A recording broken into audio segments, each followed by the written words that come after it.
Welcome to another episode of Professional Builders Secrets. This episode was part of a webinar series that we did to launch the 2026 State of Residential Construction Industry Report. But because of the insights that were in the episode, we decided to share it here with our podcast audience as well. I interviewed Russ Stephens, the co founder of APB, as well as Sarah Biben from Buildertrend.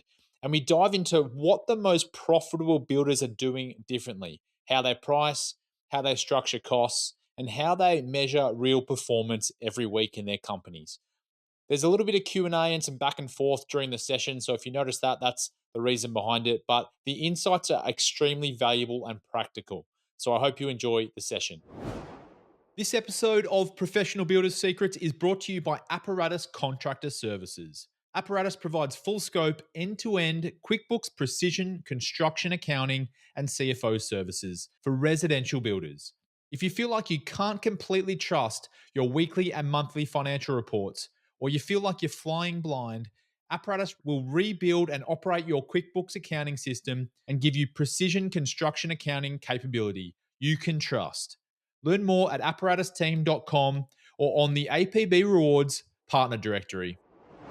Over a third of all builders surveyed showed a discrepancy greater than 10%, which shows there is a significant gap between perception and actual financial performance in the industry. They're keeping busy, their teams are working, they have invoices going out, bank balance looks okay, but like revenue and heavy workload can really hide those gaps and those cracks in the process where margins tend to leak. Revenue is vanity, profit is sanity. If you've got an accountant working for you that's not construction specific, chances are you're paying a lot of tax on profits you never made because you're missing a fundamental formula that has to be calculated each month, which is called the work in progress accounting adjustment. The hidden profit destroyer for builders is the timeline. When a job blows out by a week, you've got a fixed cost per day for every job. Over the course of a week, you've just destroyed over $3,000 in net profit. When builders understand their true break even, they won't go below that because they're better off just sitting on the beach than signing a contract.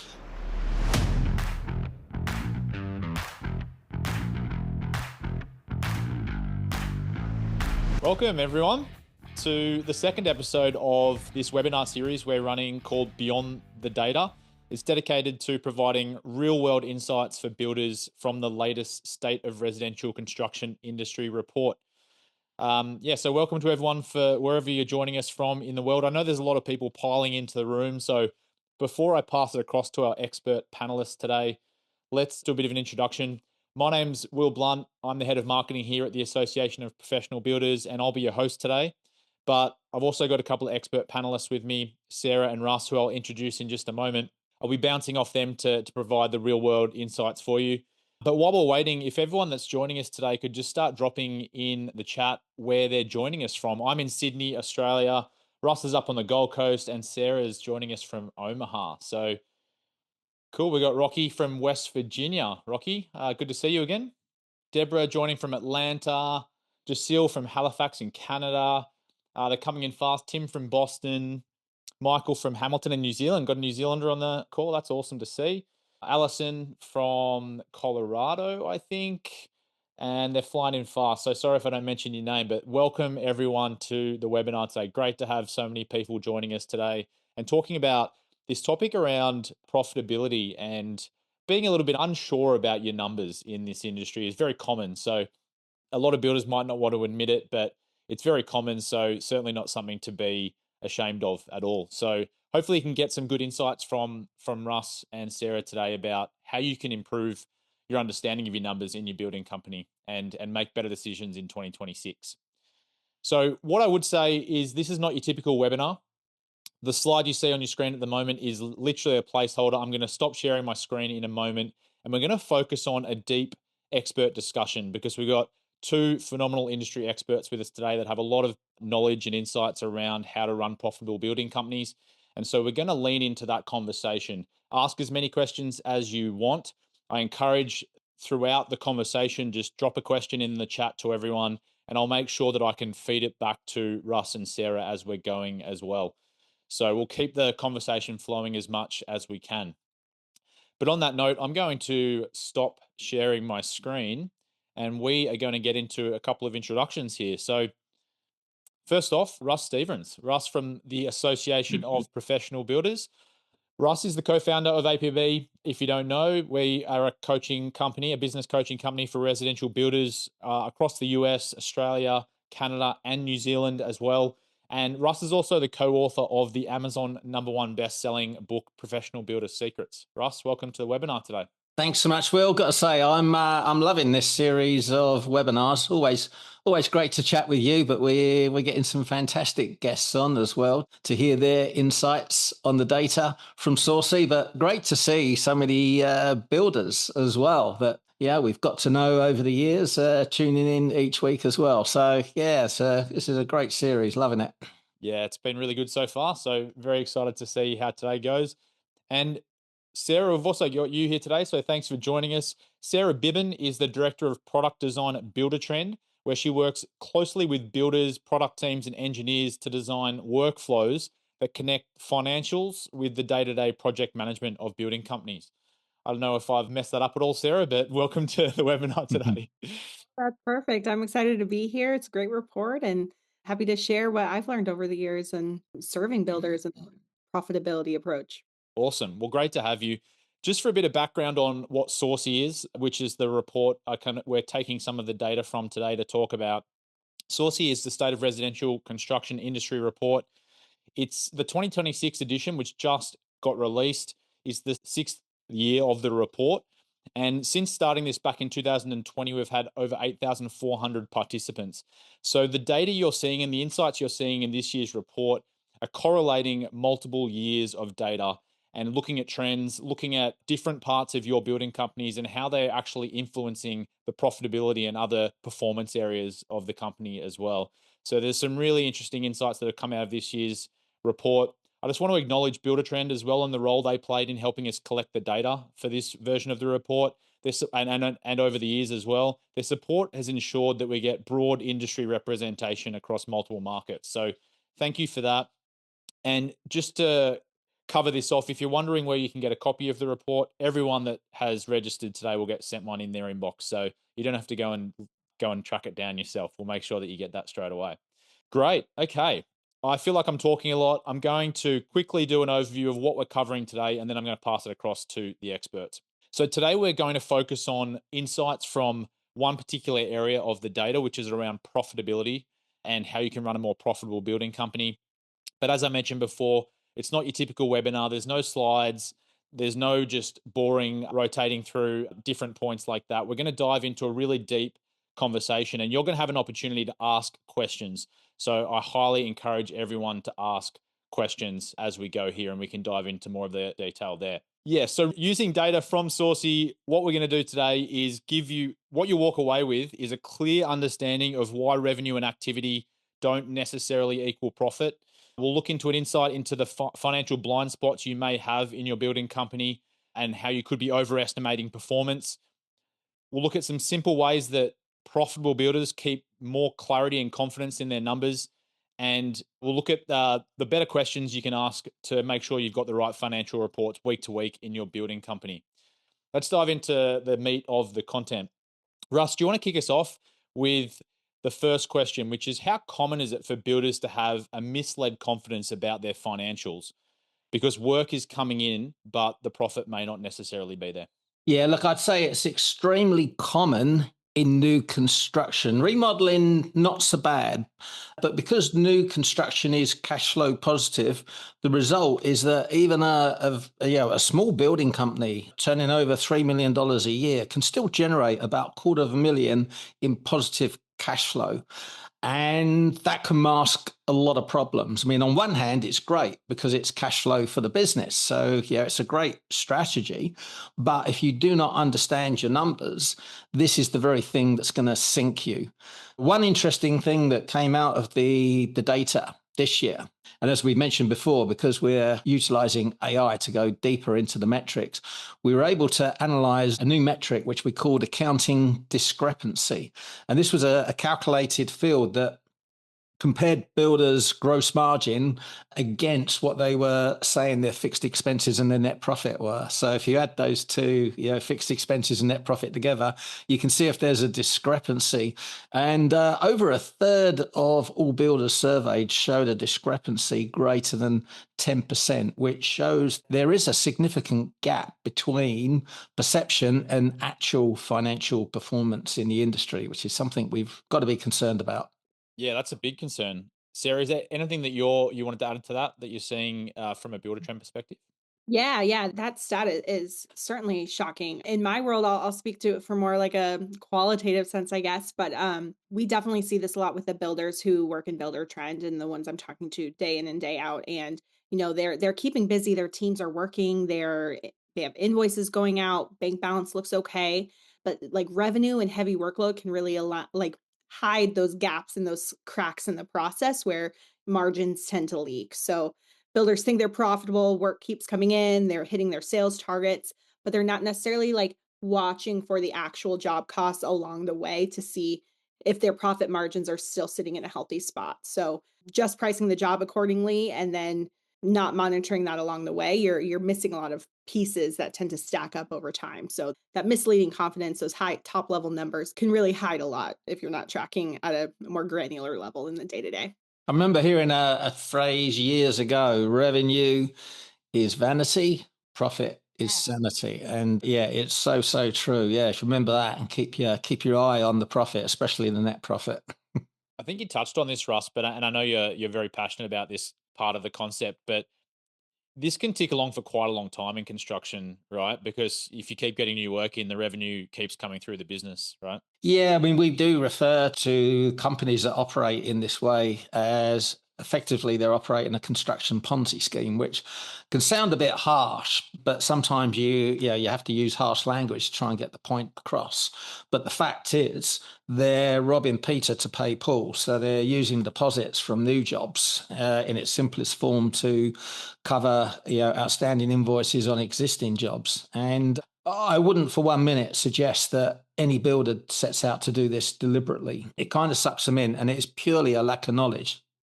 Unfortunately, the public have a very different perception.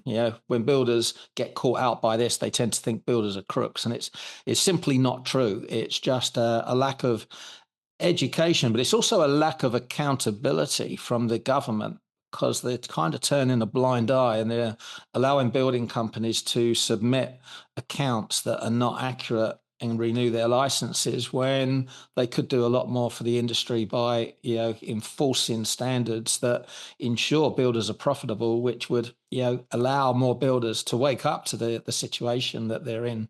Yeah, accounting and construction job costing are two different methodologies, two ways of working, two ways of thinking that give you different levels of visibility. If you're owning a business and used to monitoring your accounting practices effectively and following the law there, that's not enough in construction for healthy profit margins. Can you expand on that a little bit, Sarah? Like, what do you mean by the differences there? Like, what can builders practically think about doing differently? Yeah, so tracking things at the job level, like the robbing Peter to pay Paul, that's a great example of like, no, you need to know what your cash flow is looking like within the job so that you're covering your expenses effectively along the way. You're building in your invoicing cadences effectively, and you know what the like state of your job costs are for each job that day.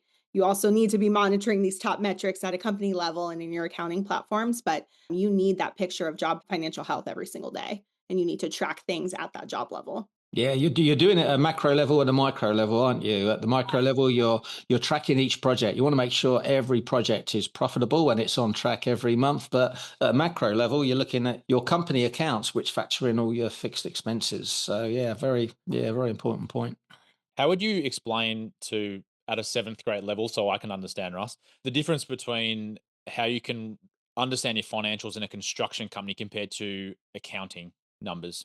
Yeah, the construction is complex. I probably underline that. Yeah, builders shouldn't feel bad about their accounts not making sense when they might have friends in other industries where it's relatively simple, because it's complex. It's so complex, 95% of accountants don't understand it.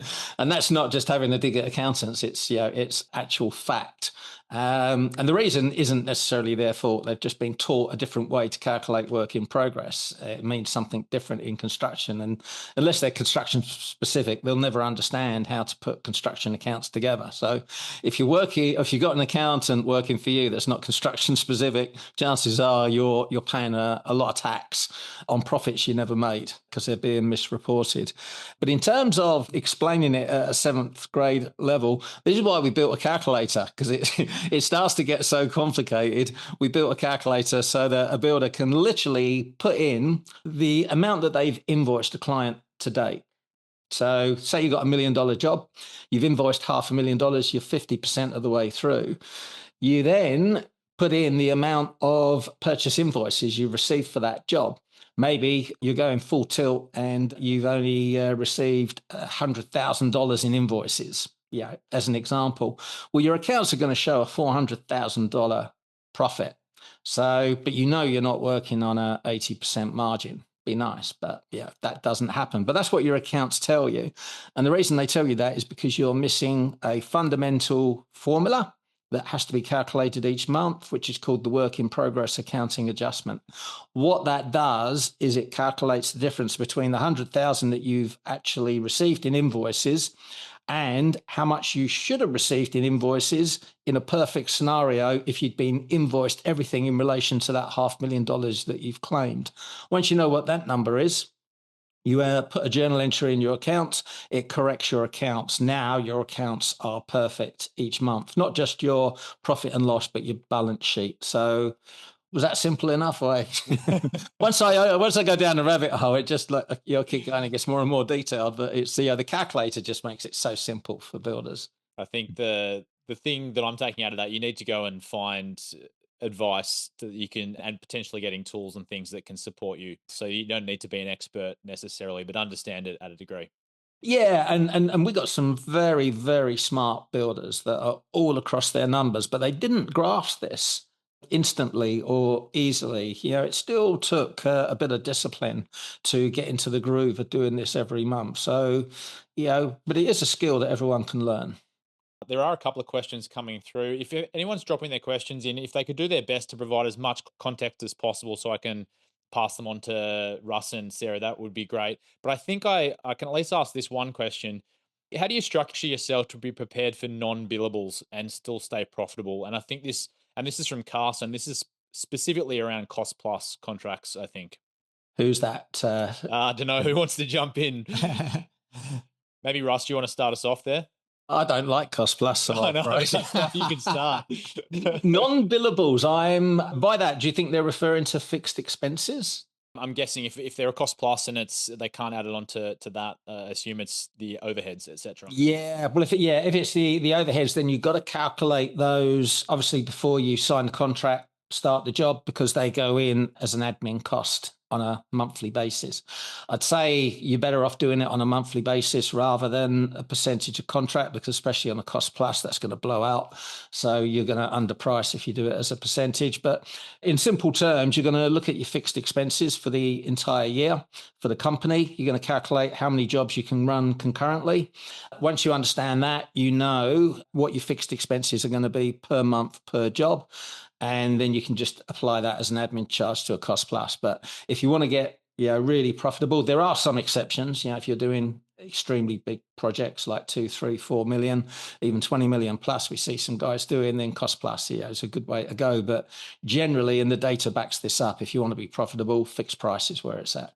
Yeah, that resonates for me as well. That whether you're fixed price or cost plus, you need to be calculating what your admin expenses are, what your company expenses are, and not just building in your profit margins on your job based on what you hope to make, but what you're actually covering beyond the job costs there as well. Is there anything you'd add in from a product perspective, Sarah, and how Buildertrend helps builders understand their fixed costs better on per the job by job basis? Yeah, definitely. So in Buildertrend, we do personalize your experience based on that contract type. We know your invoicing flows, we know your budgeting needs, we know your pricing structures on an estimate look different, whether you're cost plus or open book. And the level of visibility we give you and help you give your client differs on that greatly as well. So when you're estimating, We have a lot of different ways that you can build in that markup to hit your target profit margins in a job. We don't necessarily support the way to calculate that or to cover your admin expenses, but we give a lot of flexibility in terms of how are you getting to that contract price for your client. And if that is a fluid contract price for cost plus, we are doing the work for you. If you're tracking your expenses and all of your job costs in Buildertrend, we do that work for you for making sure your fee is visible to your client on top of your kind of evolving costs along that job life cycle. You can provide budget visibility to your clients if that is something you do, but it also will just give you that picture of what your profit margins look like as things change across the job. A couple of other questions coming in here. Reed, if you want to get that WIP accounting adjustments calculator Russ mentioned, that is a part of a membership with the Association of Professional Builders. So it's available in our online portal there, but I won't go into too much more detail on that. You can go and check it out on our website if you'd like. Gino has asked a little bit more, and I think this is similar to the question before, but I just want to clarify with you, Russ. Gino's asked how to account for the behind the scenes time it takes to bid, prepare, manage, and admin a job. And it sounds like that's probably a fixed cost conversation as well. Is that right? I would say, in terms of the work going into preparing for a job, everything that you do prior to contract, you want to be charging for, make sure you're covered. So this is where we use preliminary building agreements. Some guys use one big prelim, others would use they'd break it into two stages, a concept covers the design and then a prelim, but this is where you're going to cover all those expenses. Some guys, will break it into three. They'll charge for a site visit, then a concept design, and then prelims. But you've got to be charging as you go, because the worst thing you can do is give your time away for free, because people won't value it. And if you go down this pathway of like it's going to be like included in the contract, this is what the client's going to be thinking. They're going to be thinking, they've given me all this free value, $20,000 worth of free value. They're going to get it back in the contract. I'll go with someone else, and that's why the contract's cheaper. It kind of adds to this belief that it's all about price. So you've got to be charging all the way through, and don't be afraid to charge some significant amounts of money. Whether it's $10,000, $20,000, $30,000 for prelims, because it can be done with the right approach.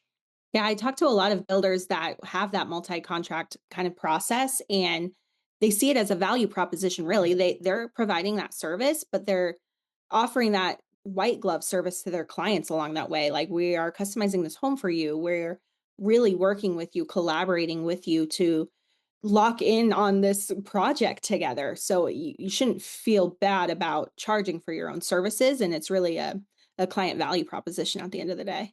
Yeah, and once you've charged $500 for initial consultation, i.e. site visit, and then $5,000 for a concept design, and then maybe $25,000 for prelims, I mean, guess what? You put the contract, it's easy to ask for the sale. They got so used to, just parting, with money, it just becomes less of a barrier as well. You work that muscle. I'm going to throw you off here, Russ, because I just realized the order of the questions need to be slightly shifted. But what I want to ask you is, what numbers are builders typically looking at, which might be telling them the wrong things in their companies? And you already mentioned WIP being an important one, but what are the numbers that are most important to actually get a good understanding of profitability? To understand profitability, you've got to be doing the WIP calculation every month. Apart from that, you've got to have your fixed expenses up to date. Now, I think there's a bit of a misconception in that in order to get accurate financial reports each month, you need all your invoices in from your subcontractors, because the plumber finished last week, and until that invoice comes in and you get it on the system, you can't create accurate financials. That is not true. It really doesn't matter if he invoices you last week, next week, or next year, because the WIP calculator will take that into account. So your gross profit, as long as you're doing WIP, your gross profit will always be accurate, but you've got to be diligent with your fixed expenses and make sure they're getting on your system in a timely manner. But we'd recommend, a 7 to 10 day window for this, but by day 7, or at least by day 10 of the following month, you draw a line in the sand, your accounts are finalized for the previous month, and you lock them down. Because I guarantee you, if you do not lock them down, someone will backdate an invoice. Yeah, they might believe because the invoice is dated last month that it has to go in last month's accounts. And that will basically make a mess of your work in progress calculation that you did at the moment in time to calculate what it was at month end. And all of a sudden, your accounts are wrong for last month, but they're also wrong for this month. So really, really important that you're diligent and you put robust systems in place that don't allow these changes to be made. Once you've drawn that line in the sand, you've completed your month end, because you sign it off, then you look at the reports every quarter. You might be reviewing your fixed expenses and updating your budgets so you know what to expect going forward. That all plays into how you price your jobs as well. So they're the key things, I would say. Yeah, I was just going to jump into definitely echoing the whip. I would say if you're trying to get very proactive about covering the cracks where margins tend to slip, like the one example I would like to highlight from the Sourcey report is the calling out that labor hours are a blind spot. Like your whole team, your project managers aren't necessarily, in these WIP reports in the same way or in your accounting platforms, but they are responsible for keeping the hours on track and the timelines and the production management of the job. And these hours can stack up and like your team is really busy, you're feeling really productive, but overtime and inefficiencies and rework, like those things stack up quite a bit and can eat into your margin. So you really need to be tracking your labor costs along the job so you can see what impact it's having versus what you planned, not just your hours, but the actual costs associated to that against how you actually baked that into your contract and established your target margin. So those high level numbers don't give you that level of granularity proactively enough to say, hey, we actually have to tighten up here, or we need to adjust spend elsewhere to be able to stay on target here. Yeah, that's a great point. One thing we like to get our members doing, and especially our coaching clients, where they're working with a coach every month, is we get them to track the revised gross margin on every job every month. Because what we're looking for is the trend. Because a lot of time we'll find when we first start working with a builder, that trend is downwards. So they're hemorrhaging margin through the job. But once we bring the focus to that, it actually starts to go the other way. And it's only small amounts, but yeah, if your jobs are in decline in terms of their gross profit margin, then something needs to be addressed. And yeah, what gets inspected gets respected. So the high level, we're seeing that gross margin decline, but then we're digging into cost centers like Sarah's been describing. We want to see where those blowouts are. And it's not just the costs either, because the hidden profit destroyer for builders is the timeline, because that's like an invisible cost. It's a bit like inflation. It's not always obvious, but when a job blows out by a week, you've got a fixed cost per day for every job. According to the data we just collected in Sourcey, it's round about between $600 and $650 per day for the typical builder. So over the course of a week, you've just destroyed over $3,000 in net profit, by blowing out timeline. So yeah, that's another one to keep a very close eye on. Sorry if you haven't got this data on hand, Russ, but I know in Sourcey as well, there was data around how many builders were actually tracking the gross margin on their projects as well. Do you remember whether that was common across the industry? Tracking the gross margin. This was in terms of I'm just trying to remember the actual question, because we track how many, what their gross profit is, but this would have been the monthly financial reporting. Yeah, look, it was quite a high number. I think it was about 2/3 reported tracking it. Yeah, which is extraordinarily high. But I have to question, if they are tracking it, what are they doing about it? Because some of the other numbers didn't really correlate. Yeah, I pulled it up. Do you monitor the gross margin on your projects every month? 68.1% said yes. That's close enough, wasn't it? 2/3. It was up from 58.6% in 2024. So there has been an improvement from that perspective in the cohort, which is good. Which makes me think there's a disconnect between looking at it and actually acting on it, or a core value of ours: trust but verify. Yeah, are you digging deeper to make sure what you're looking at is accurate? Do you notice, Sarah, from product data and things like that, how much builders are monitoring these numbers? Yeah, it certainly varies. Too often we're seeing, you're looking at it at job closeout, even. Your money's already gone at that point. You have no more room to adjust. I talk with a lot of builders that actually sort of orient their team weekly, biweekly, monthly around their job budgets. So they can really track, like chronologically, where are we at with our spend? What are we actually done spending on? how does that actually impact my forecasting for how much I expect to spend on this job? Where are we making forecasting adjustments? They're really collaborating around that visual picture of their financial health to make those adjustments and talk through, like, okay, what do we have to do? What do we have to adapt here to continue moving forward? So you really need that kind of budget or whip to orient around to make those kinds of decisions more effectively. And it really requires that you've structured your job effectively so you can like track that along the way. It's a more granular level of review with your team that gives you that proactivity. I just want to acknowledge a couple more questions coming through.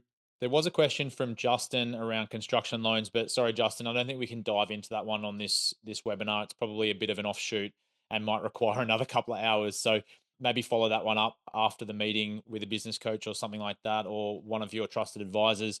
There is a question here which you might be able to handle quite quickly though, Russ. Do you price overhead as a percentage or build it into labor rates? Yeah, when it comes to pricing overhead, we actually built a calculator for builders, the pricing for profit calculator.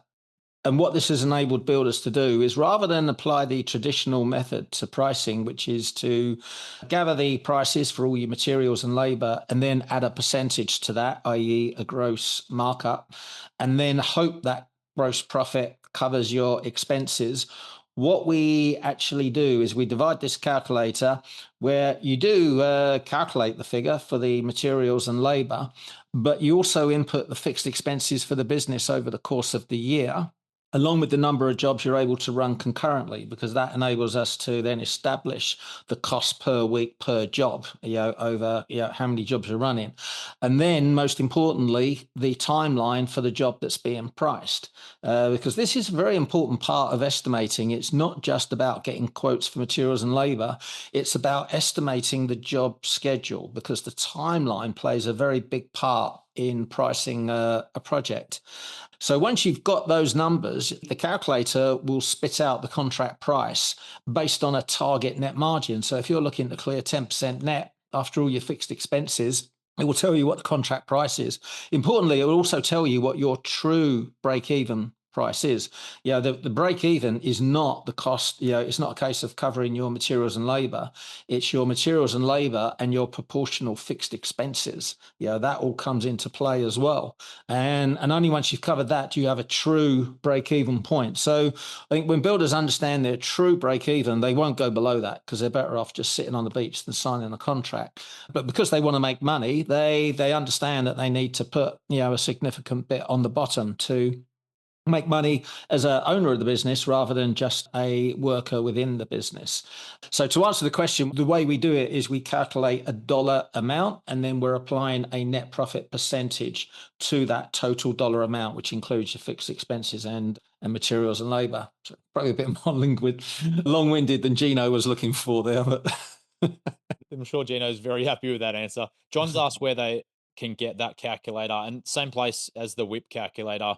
If you're a member of the Association of Professional Builders, there's a pricing for profit training in there with the calculator and some videos to tell you how to use it. But Sarah, talk to me a bit more about, I mean, obviously there's access to those tools within membership with APV, but Buildertrend builds a lot of this into the product as well. Is that right?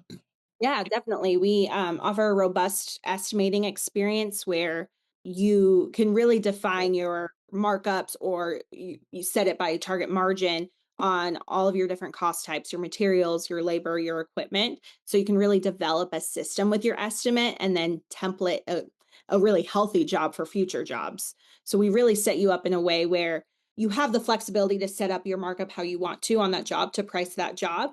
But the real benefit is the feedback loop of actually then putting that job into practice, budgeting against it, and then doing a job post-mortem to see, okay, this was a good job, or these were the things we learned and how we want to adapt it for the next one. And so it's really that learning cycle you can lean into with Buildertrend. Daniel's asked a pretty pretty direct question here. Asked some of the copy for the registration for the webinar spoke about being profitable on paper but broke in real life, which is a very extreme way to explain it. But can you just restate what we spoke about a bit earlier in terms of how that plays out in a building company? Yeah, and it plays out in two different ways depending on the type of business you've got. If you are building new homes, you're in new construction, you're going to be cash flow positive. But if you're not doing the work in progress accounting adjustment, then on paper you're going to appear a lot more profitable than you really are. What happens is builders think they're profitable, so they don't increase their margins. The ATO or the tax office, the IRS thinks they're profitable, so they send them a large tax bill, which they then struggle to pay because they never made the money in the first place. And this starts to compound over a couple of years. So in terms of new construction, that is why you can appear profitable on paper but broke in real life. In terms of remodeling, it's actually the opposite generally, which means it's cash flow negative. That means you actually need to be pumping money into the business if you're growing it. So if you've got a remodeling company and you're growing it at a significant pace, then although you're on paper, you're profitable, if you don't have enough net retained profit to cover that growth, that's why you might feel like you're broke. But I'd rather be in group 2 than group 1. Yeah, we saw that come out in the data was as well, Russ. Like a lot of builders thought they were more profitable than they actually were when we dug deeper in the numbers. A lot of builders, yeah. And this is what we've been seeing for years when we have these deep dive discoveries with builders. Yeah, generally the conversation starts like, I'm good, I'm doing well, I just need a few more leads. But literally 10 minutes into the conversation, you can see it's not good. Yeah, there's a lot of pain under the surface. And it's because on paper, they think they're doing better than they are. And they feel that they've got to keep this facade up. The best thing you can do is, drop the facade, get into reality, and then your life will change very quickly. Yeah, I think the numbers in the US alone was something like 17 point, well, not something like exactly 17.1% of builders reported losses. But when we did the analysis on all of the data we had from the report, 51.4% actually were unprofitable, which is quite alarming. Yeah, there's only one thing worse, isn't there, than knowing you're in trouble, and that's not knowing that you're in trouble. Well, speaking to that, Deborah has just asked a question. How do you really determine if you are doing well or not then? Oh, you gotta produce accurate monthly financial reports. It's that simple. And within our coaching program, we actually run levels. So we coach builders through different stages, and we get them to the top level, which is certified professional builder. And all the guys that reach the top level have one thing in common.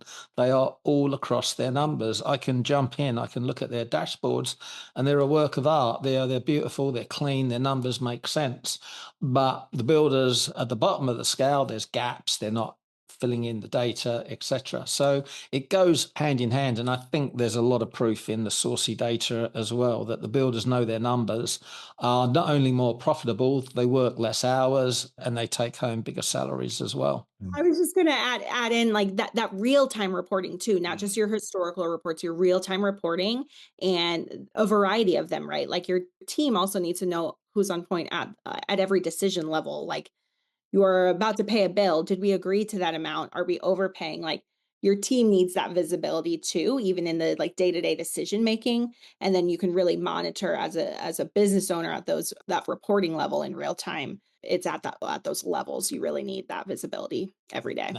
That's one thing that always used to scare me about this industry, the ease with which companies could send two invoices to a builder and both would get paid because they wouldn't have the systems and checks in place. It's got a lot easier now with the software that kind of spots these duplicates. But it happened way, way too often for my liking. And I always got suspicious of companies that just sent out, if someone didn't pay a bill within 14 days, they just send out another bill. I'm sure, it's because they knew sometimes they would just slip through and get paid twice. Sarah, something else that came out of the data for Saucy was around an increase in software investment from companies, but there was a gap between implementation and training around the software. Have you noticed anything like that play out? That, I mean, just having visibility is great, but if you're not using it, then you probably don't get the benefits. Totally. We transparently struggle with that for sure. Construction is complex and trying to develop a system of those checks and balances is complex. So you have to find that right way to get started. And so in Buildertrend, we try to get builders up and running on some of the basics so you can get those feedback loops a little bit more effectively. And then there's a lot lot of ways you can scale your practices beyond that. So if you're estimating at a little bit more of a granular level, so you can then code your expenses to the job against what you planned for, that gives you more of that like area by area, line by line, code by code level profitability that you can then better monitor and adjust along the way. And then if you can do that and then see where you're spending sort of chronologically, you can more effectively develop that system for invoicing and define your cadences, whether you're doing time-based or milestone. Like you can start to then create a system of invoicing for around your cash flow patterns. You can get that learning loop too. Okay, we set up a good practice here on this job using the estimate and budget. Now we can start scaling. We can start building into purchase orders to give us earlier insight and to better protect ourselves on the costs we're paying. We can start to adopt change orders as actually a value proposition for our business versus it being like feeling like a nickel and diming your client. Like we have a lot of ways you can kind of scale your practices. So we tend to recommend like start with the basics first so you can see in real time that profitability with your team. And then you can start to develop more of that system around it. Who's responsible for checking that that work is complete? So the office admin can send that payment over, those kinds of things you can really build up over time. What do you think is holding more builders back if they initially see the benefit of getting software that's going to give them the visibility they need, but they never quite get to that point where they do have the visibility at the other side? What's the messy middle there? Like what's holding them back?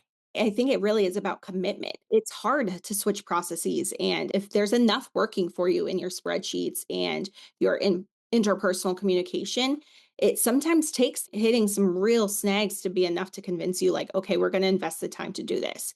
You want to be doing the work you love, right? You don't want to be setting up a software. You want to be building, you want to be delivering that ideal client experience. So I think it's mostly a commitment and time investment, but it does pay off and start to like, I hear builders all the time, like, I know it in my brain and I can just communicate it. But, the bus theory, if you get hit by a bus tomorrow, your team doesn't know what's in your brain. And software is a way to like get that out on paper in a way, paper, if you will, digitally, so that your Yeah. team knows what that next step is. Who do I need to communicate at this point in time?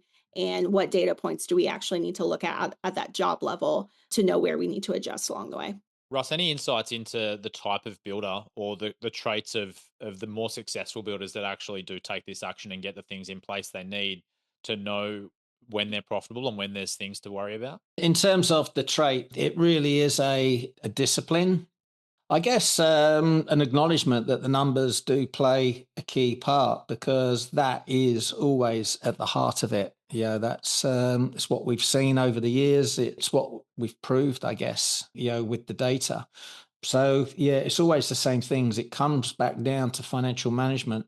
And I think the Saucy stats actually showed this as well. They backed it up that the builders that are the ones doing well, they run leaner structures, and you only do that when you're all across the numbers. When you're across the numbers, you question everything at least every quarter in your fixed expenses, which means you get rid of waste. When you get rid of waste, that goes straight down to net profit. They prioritize their net profit over volume as well. Yeah, there can be a belief, not just in building, but in business, that I just need more sales. And high volume in terms of revenue, that can feel good. But unless it's profitable, then it's just a waste of time. But we see the most successful builders, they switch their focus to net profit, which jobs are the most profitable, and they focus on getting more of those. And that kind of connects to their sales process. They're selective in who they build for and what they build, because you don't want to be building for the wrong type of clients, because they will drain your profits in one way or another because they're just so demanding. And plugging gaps, if you're a custom home builder and you plug your gaps with a few remodeling jobs, well, those are two very, very different models. They require very different approaches, and it's hard to be efficient in both. So the guys that are most successful, they purely focus on one niche and they optimize their operations to do that. But at the heart of everything is always reporting. It's it's that discipline of reporting on everything and taking action. Yeah, what I'm hearing is as much as if you get your numbers in place and you report on them and you know them, there's so many levers that you need to pull to actually improve those numbers. Like you were touching on, Sarah, at a project level, getting into the detail there, but also Russ, you were talking more organizationally across marketing, sales, and everything else. Like it's not a simple solution. Yeah, and we do it ourselves. We sit down ourselves, Will, don't we, every quarter, look at our business plan, and we've got the levers that run all the way through the different departments. Yeah, they're key metrics. And just by measuring those metrics, we know exactly where the gap is and what we need to put our focus on. It's exactly the same for builders. Yeah, you can do that macro level, micro level, but yeah, you've got multiple KPIs. You want to know exactly where's the bottleneck. Let's put our energy into fixing that. A couple of other questions coming in. Deborah's asked, should we be raising our margins slightly annually? And if so, by how much? Sounds like a Russ question. Depends where they are, I guess. The benchmark, if you're doing new construction, the benchmark for new construction is a 33.3% markup, which is a 25% gross margin. The benchmark for your fixed expenses is 15%, which would include owner's salary at market wage and also a significant reinvestment in marketing and advertising. We're looking 3, even 4% these days. So it's not just a case of putting your margins up. You've got to make sure you're doing the other things as well, because if you put your margins up without getting your marketing correct and your sales process in place, then you're going to struggle to sign jobs. This is why people say, if I put my prices up, no one will sign a contract. It's not because the price is too dear. It's because the client or the prospect is not seeing value. If you're in remodeling, those numbers are higher. You're looking at a 55% plus markup and slightly higher net margins at the end of it. But a remodeling company is not as scalable as a new construction company. So there's the trade-off. But to answer the question, like, should I be putting them up year on year? Well, if you're not achieving the benchmark, then absolutely. But you've got to be doing the other work in conjunction with that. But if you're in a hot market, you can go beyond these benchmarks, and we've seen that as well. So when you cap your supply and don't supply your demand, very easy to grow your margins beyond those benchmarks. But you just got to be aware that if you are in a hot market, it will cool at some point, and the margins are going to come back down to these kind of levels. This is where we see it sitting for the most professional builders. Sarah, I want to go back to you now. Russ answered the question around what the best builders are doing differently in terms of how they're running their companies to be more profitable. Do you have a perspective on what you're seeing and that side of things? Yeah, definitely. I'll echo that it's about the reports. It's about the constant visibility you can get with your team. So some of those practical habits are orienting around a budget every other week with your team, capturing and protecting your costs through use of purchase orders. Again, that gives you that better flexibility and proactivity about, okay, where are we expecting to spend here, and holding to that throughout the job. So we just see a lot of those little practical like documentation. And I know that documentation can be painful, but if you really operationalize it and make sure people are responsible for getting things entered and visible right away, you can really start incentivizing your teams in other ways. We see builders incentivizing their project managers for healthier margins. We see teams being able to do more fun things because they're a more profitable business, right? So I think it's just getting a little bit more creative about how you're building that team morale around your financial aspects of your job. It's not on the surface as exciting for everyone, but there's a lot of other ways you can kind of create that company culture. And we see a lot of our builders like leaning into Buildertrend for that visibility and also incentivizing their teams in other ways. So another thing the most successful builders do as well, they pay themselves first. So they either draw a market salary through their fixed expenses, or sometimes on the advice of the accountant, don't do it that way. You've still got to journal it into your fixed expenses. You've got to make sure that your fixed expenses reflect the true running costs for the building company. And we see this, the most successful builders actually do that, because then that means they're not compromising their net profit margins or artificially inflating their net profit margins at the expense of their own salary. Great. We've got a couple more questions flying through. Robert's asked, do you typically see the 33% markup benchmark only on fixed price contracts, or is it possible on cost plus as well? And if not, then what's comparable? Look, I'll give my perspective on this. It is possible on cost plus. I have seen it or seen it claimed, but it's not common. And it's way easier to achieve on fixed price, because you imagine it, if you're putting 33% on a cost plus contract, yeah, you're focusing the client's mind on the margin there, and it's going to be quite difficult. The only thing I would say is that you wouldn't do that, because on a cost plus, you'd actually calculate your fixed expenses, which are about 15%. You'd work them in as an admin fee, which means you can drop down that gross markup, which make it a bit easier. But generally, cost plus is a lot harder to achieve higher margins, because you're having a conversation about cost rather than value. I think there's so much too in how you present that. Like, I think that's a great example of like, actually structuring the visibility around your profit and how you're actually baking in your builder's fee is helpful. Like separating that admin fee from the builder's fee is so key to just even like being able to explain that and like speak to the value a lot more inherently as well. A few more questions. We'll try and get through as many as we can before we have to wrap up on the hour. Martha's asked, could you please elaborate more on why the profit benchmark for remodeling and new construction is different? Yeah, I mean, there's a couple of reasons here. One, a remodeling company is not scalable as a new construction. That's one factor. But the other, it's a lot more decision-making intensive, which is another reason why it's harder to scale. So if you think about new construction, you can pretty much systemize the process.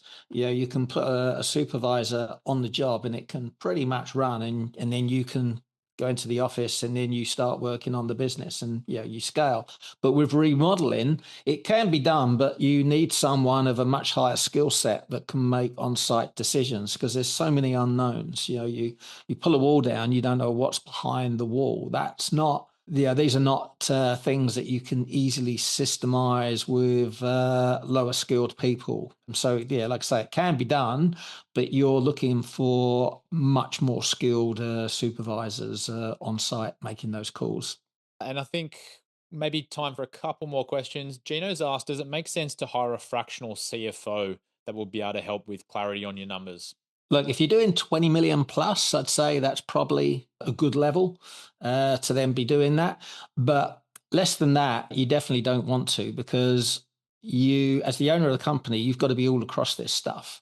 A fractional CFO will be working for you, but reporting on stuff, and you're going to be asking the right questions. When you end up engaging a fractional CFO on a smaller business, you basically abdicate your responsibility for knowing the numbers. And now you're being directed and driven by someone else.